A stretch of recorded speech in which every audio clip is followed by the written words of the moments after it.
कानपुर का यह कहानी दिल दहला देने वाला है। कानपुर में 10वीं क्लास में पढ़ने वाले एक लड़के का मर्डर कर दिया गया। पैसे के लिए किसी के माँ का कोख उजाड़ दी गई।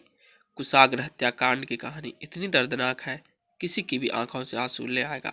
कातिल सलाखों के पीछे है, लेकिन वो माँ क्या करे जिसने अपना बेटा खोया हो। इस कहानी की शुरुआत होती है, एक बार तुम मेरा साथ दो। साल 2024 तक घर गाड़ी पैसा बंगला सब कुछ होगा, बताओ दोगे हमारा साथ। एक खौफनाक मर्डर की साजिश की पहली सीढ़ी यहीं से शुरू हुई। एक अमीर के घर में पार्टी चल रही थी। किसी के दिमाग में अमीर बनने का एक क्रिमिनल प्लान आया, जहाँ किडनैपिंग, फिरौती और मर्डर सब कुछ होना बाकी था। ये कहानी आगे बढ़े उससे पहले हम आपको उस घर में लेके चलते हैं जहाँ पिछले हफ्ते से सन्नाटा पसरा हुआ है।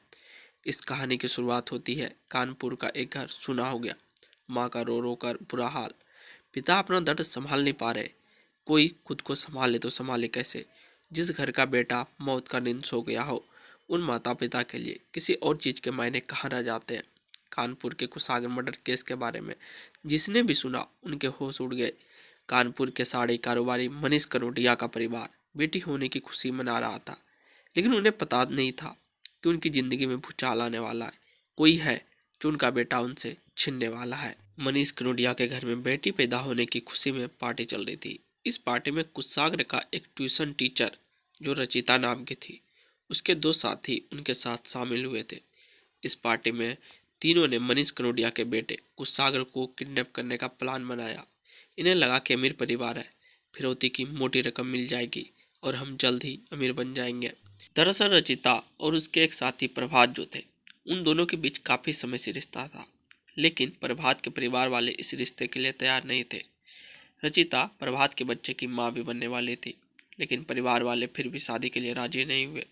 रचिता को इस वजह से अबॉर्शन करवाना पड़ा। इस अबॉर्शन के बाद रचिता और उसके बॉयफ्रेंड ने अपनी ज़िंदगी अपने ढंग से जीने का प्लान किया, लेकिन इस प्लान के लिए उन्हें पैसे चाहिए था।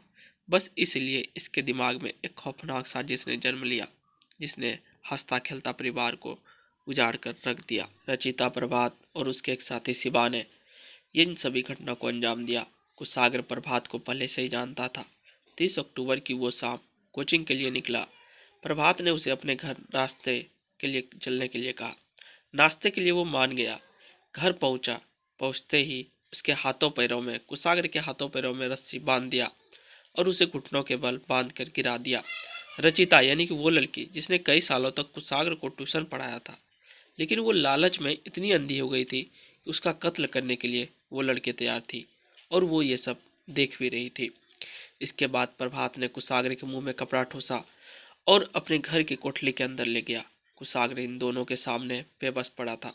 बस फिर क्या था, कोठली के अंदर ही गला दबाकर प्रभात ने कुशाग्र की जान ले ली। इसके बाद इन दोनों ने कुशाग्र का एक वीडियो भी बनाया। इस वीडियो को इस तरह से बनाया कि वो जिंदा लगे। इसके बाद इन्होंने फिरौती मांगने के लिए एक खत लिखा। इनके तीसरे साथी जो शिवा थे, उसने इस खत को कुशाग्र के घर तक पहुंचाया। इस खत के जरिए लगभग 30 लाख की फिरौती की मांग की गई।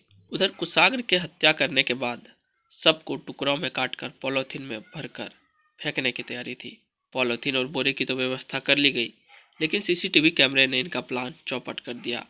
कुशाग्र के गायब होने के बाद परिवार ने पुलिस में रिपोर्ट लिखवाई। सीसीटीवी की जांच हुई, प्रभात पकड़ा गया और इनका पूरा खेल सामने आ गया। पुलिस ने प्रभात के घर के बाहर से कुशाग्र की लाश को बरामद की, जबकि उसके घर से कुशाग्र का bag, helmet, mobile, shirt, register, pen, ये सभी चीज़ें बरामद हुई। आरोपियों की गिरफ्तारी हुई। पुलिस पूछताछ में जारी सभी हकीकत सामने आ गया। पैसे के लालच में इन लोगों ने घर का एक चिराग बुझा दिया। साथियों, अगर हमारी मेहनत पसंद आई हो तो चैनल को लाइक करके सब्सक्राइब जरूर कर दीजिएगा। मिलते हैं अगले वीडियो में एक सच्चे क्राइम कहानी के साथ।